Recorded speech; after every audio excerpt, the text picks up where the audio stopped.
ton of questions coming in from D2C brands and executives, wanting to learn how to innovate on, their business for 2022.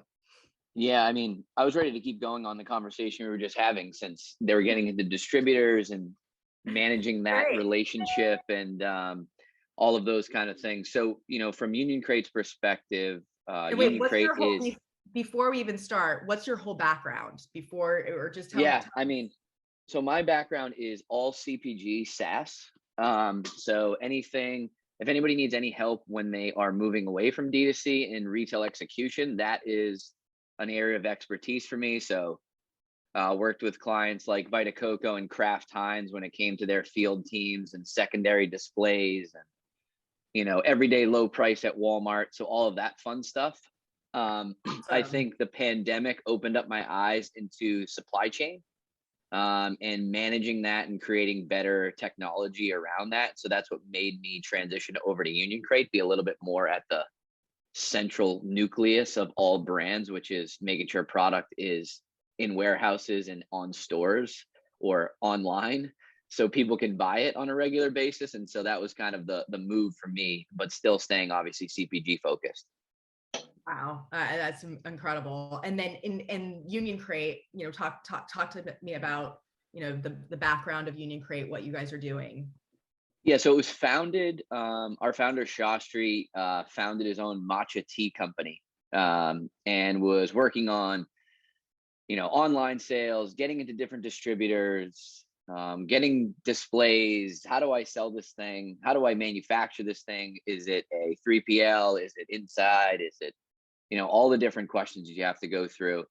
And then at some point when they started selling and creating a little bit more velocity, they were trying to figure out what they needed 6 months in advance or 9 months in advance or 12 months in advance. And with some of the lead times now, like 2 years in advance.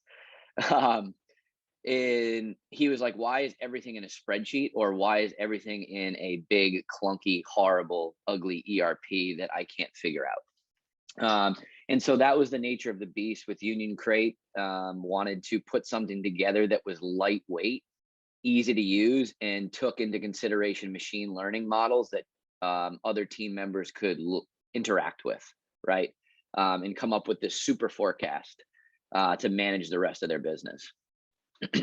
Awesome. So for all of you in CPG, introduce yourself. Anyone who's dealing with a terrible ERP system, introduce yourself on the chat, or any even questions on distribution and all the things. Matt's here, and I'll let you take it away, Matt.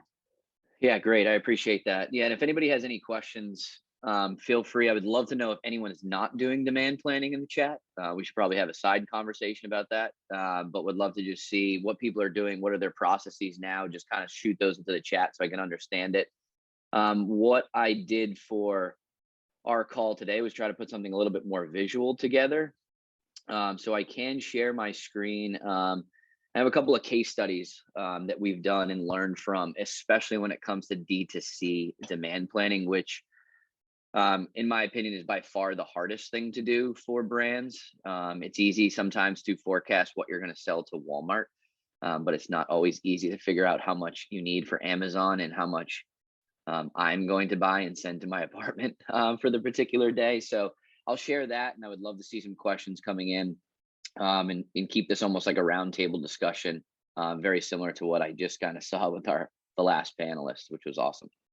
And Matt, yeah, so just in terms of just demand planning for those that aren't familiar, why don't you just give just like a little bit about what that is? For some, I mean, again, we have a lot of executives, but we also have some early stage people that aren't in the industry or just from a different or from like the marketing field. So yeah, and the first piece of the slide was like, what is demand planning? Why demand planning? And some people call it sales forecasting. I mean, I think there's a differential between the two depending on your train of thought. But from a demand planning perspective, it's just identifying patterns in your sales history, your trade spend, your online spend, your seasonalities, anything like that, to figure out what you are going to be able to sell 6 months in advance, 9 months in advance, 12 months in advance, so you can then plan the rest of your supply chain, right? How many raw materials do I need in my warehouse? How many How many SKUs am I going to sell to this particular location? Do I even need this SKU anymore? Is it something we should get rid of? Why do I have so many bundles for my online sales? How do I figure out how to communicate all of those things? I would say that from a brand perspective, if you think your working capital could go for a, I don't know, kick in the right direction, demand planning helps cut down on a lot of your cost centers, like too much inventory, liquidation, spoilage, out of stocks, all of those different things, which obviously decrease your working capital. My favorite right now in today's space is shuttling costs, because I think everybody knows how expensive it is, especially when most of your product is stuck in the ocean somewhere. Great, let's so being able let's to talk about the shuttling costs. I don't even know anything about shuttling costs. And again, this is amazing, the different pieces. And if you think about cash flow, working capital, cost savings, like there's nothing more. You need that data. And especially if you're running a business with if you're running a business with a bunch of SKUs, then of course, even more so. So, yeah, I like to think of it from a customer example, right? There was a frozen fish company, and they were forecasting. They had two warehouses, one on one side of the country and the other on the other side of the country. And one of their major flaws was that they were warehousing and fulfilling from the West Coast incorrectly, right? So what was happening was they had so little inventory on the West Coast that they had to end up shuttling inventory left over from the East Coast to the West Coast. Now, frozen fish, it's very heavy, very expensive. And so they were spending, I can't even begin to tell you how many dollars and cents it was on it. But by just increasing their level of forecast accuracy, they were able to plan their supply chain and their purchases to that particular warehouse, which within 6 months of better forecasting, better planning, they were actually able to cut their shuttling costs down by almost $1 million in 6 months. Now they were selling a lot of tilapia, so they have a pretty big book of business. But it was just a very interesting thing that they utilized Unioncrate's AI platform to just better plan 6 months in advance, so they weren't out of stock on the West Coast and didn't have to shuttle from the East Coast to the West Coast. I do see a question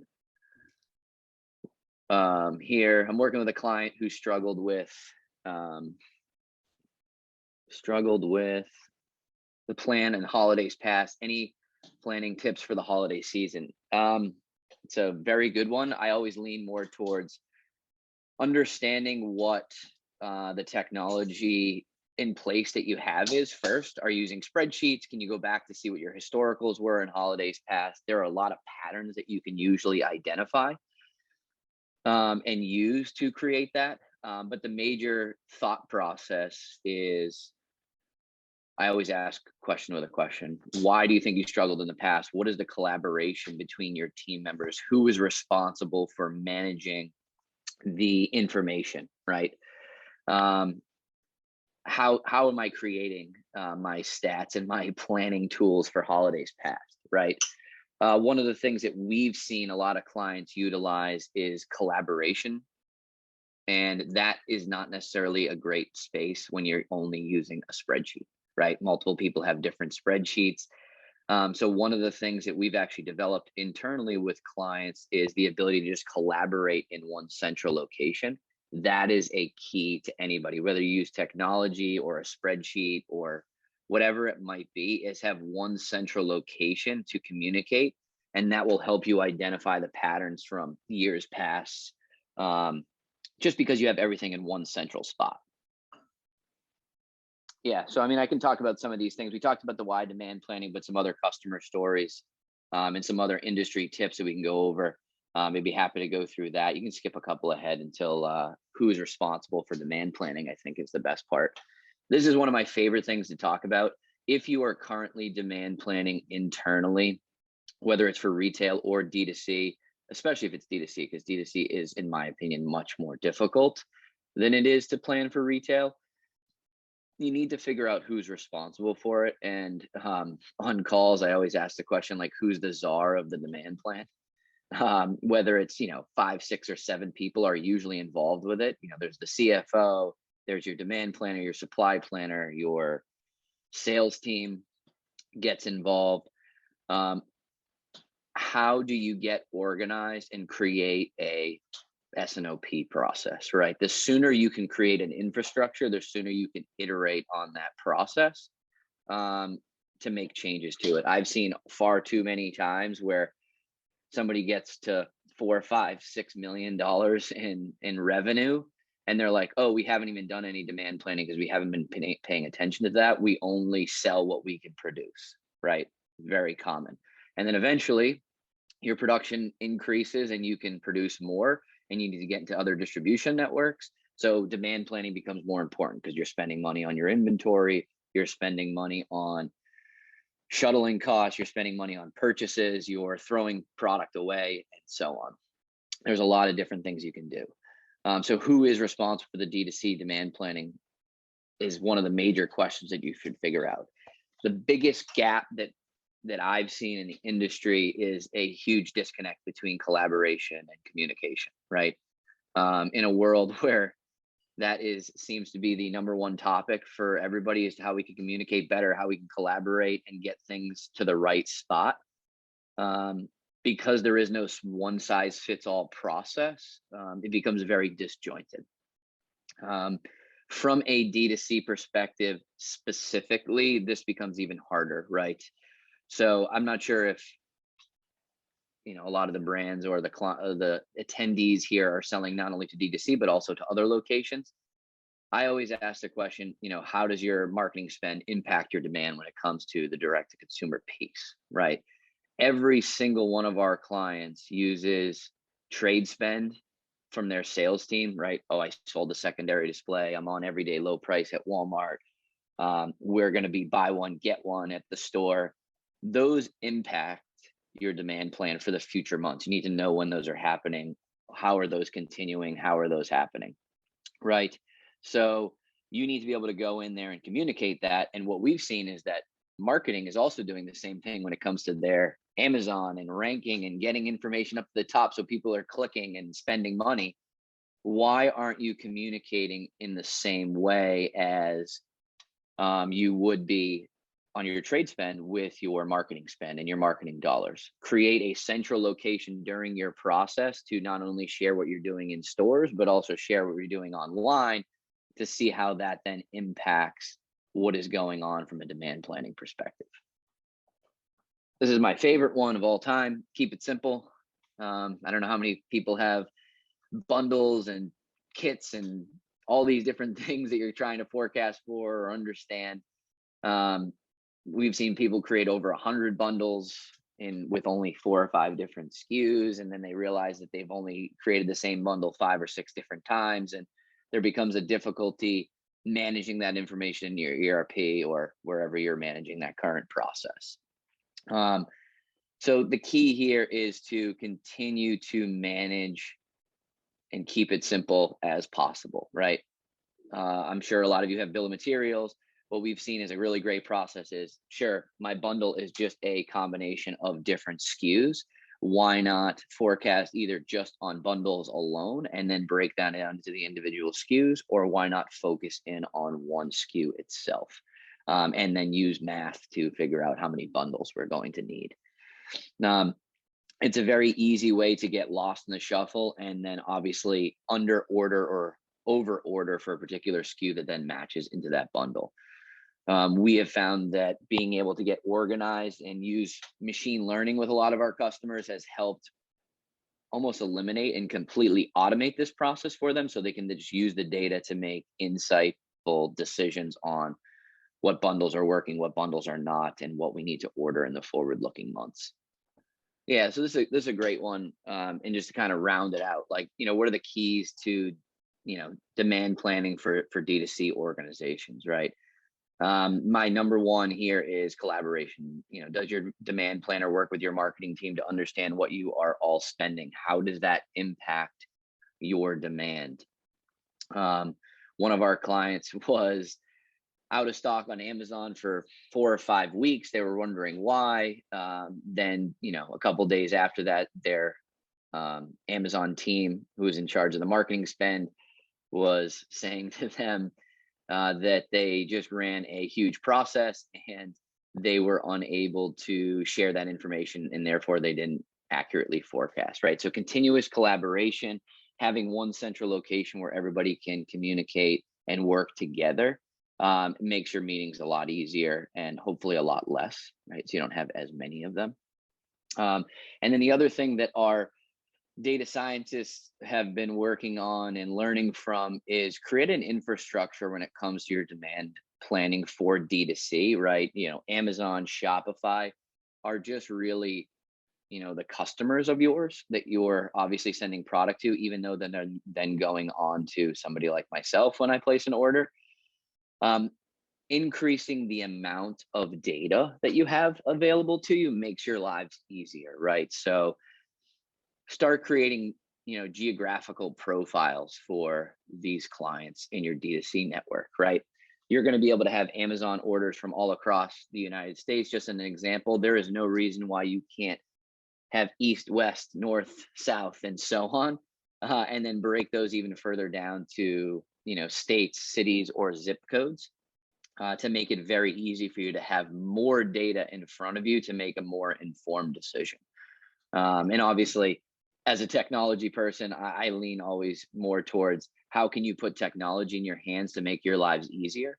What would you be able to do with the time if you weren't spending 10, 20, 30 hours a week or a month on aggregating all of your data into a spreadsheet to create a demand plan, right?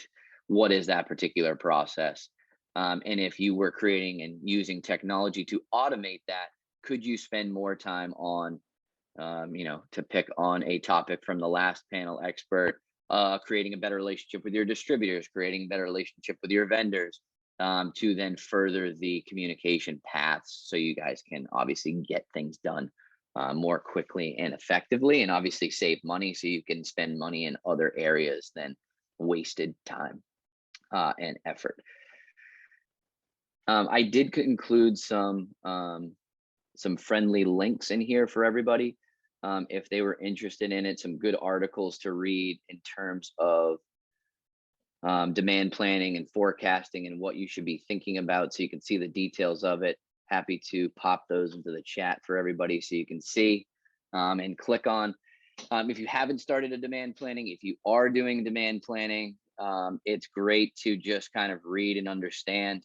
A few of my colleagues and I are starting to get a certificate in demand planning, so we can do all of those bits and pieces. BOMS is bill of materials, right? So if you're manufacturing your own product, you might have to buy, I don't know, plastic, coconuts, water, anything else like that in order to get to your finished good, right? So being able to create those is a bill of material, right? And a lot of people sometimes are only responsible for finished goods, which is the end product. You can be able to utilize your bundles as the end product and then the finished goods as your bill of materials below to create some infrastructure when it comes to your planning. Collaboration piece, have a client whose marketing team likes using TikTok. I don't have a TikTok, so it might not be great at this one. But I would lean more towards using TikTok. I mean, how long does it take? My question is, how long does it take to impact their sales for TikTok? Do they know when it's going to go viral? Obviously, answering some of these questions is important. But the other piece to it is go back to my Amazon use case with one of our clients that we worked with. There was no collaboration between marketing and the team that was doing the demand planning. So if there is a specific TikTok and it's reaching a certain number of views to get close to the threshold of viral, that might be a great time to make an adjustment to your demand plan in the coming months so you can be prepared for that particular process. That would be my best guess on that one. I know quite a few brands are partnering up obviously with TikTok personalities to drive obviously more business down the line. The last overview slide that I have here for anybody is If you are looking, and it's the last link for you to challenge yourself and try to figure out where you need to go, there is a link in there for 21 questions for you to ask yourself to try to figure out what you can and can't do, or how you should then adjust your process in there. Yeah, the links should be right above the 21 best practices. Shameless plug on the Unioncrate side of things to drag you to our website, but it is a really great way to sit down with your team and start asking some of these questions and be able to understand that information and try to figure out what your process should be if you don't have one in place already, and also challenge your current process and what you can make adjustments to. Yeah, BOM bill of materials. Yep. If anybody else has any other questions, happy to answer them. If you have any questions that come up after the chat, or you want to talk about retail execution, or you want to talk about demand planning, feel free to shoot me a note, connect with me on LinkedIn, whatever it might be. Happy to help chat through any of those options. Awesome, Matt. Awesome. And Matt, I mean, in the difference between, just so I'm clear, difference between demand planning for D2C, like what makes it much more complicated? Is it just the marketing and the just the non-seasonality and the non-predictability, because retail is a much more longer, you know, you've had a lot more time in retail, but I feel like everything's shifting. So what's the difference between that versus retail demand planning? I would say consistency in the order patterns from your clients, okay. Right? That's probably number one. The other piece to it is actually seasonality is relatively similar in D2C. I mean, everybody goes shopping during the holiday seasons and whatever else it might be. If you're a specialty item like chocolates, you know Valentine's Day is going to be better for you in those areas. Our models and AI pick up on all of those things, so it's pretty easy for you to kind of get comfortable with those. But the key is there really is no infrastructure, right? A distributor has locations that you're responsible for sending products to. Amazon has the same thing, but you could be ordering this many, I could be ordering a different amount.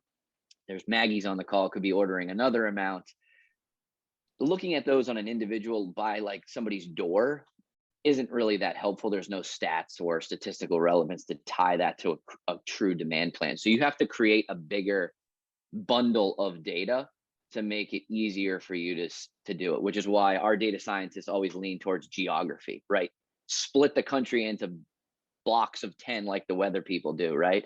And then this is how much you're going to need in different areas, so you have more data available to you, whether that's in a spreadsheet or in a system, to make a better and more informed decision. That's so helpful and makes perfect sense. I'm like, my mind has been blown with this demand planning session. So thank you. And I know our audience as well. Thank you, Matt. Definitely put your information in so they know where to find you. And yeah, absolutely. Yeah, thank you so much. Yeah, thanks for having me. Really appreciate it. And hopefully this was helpful. Thanks.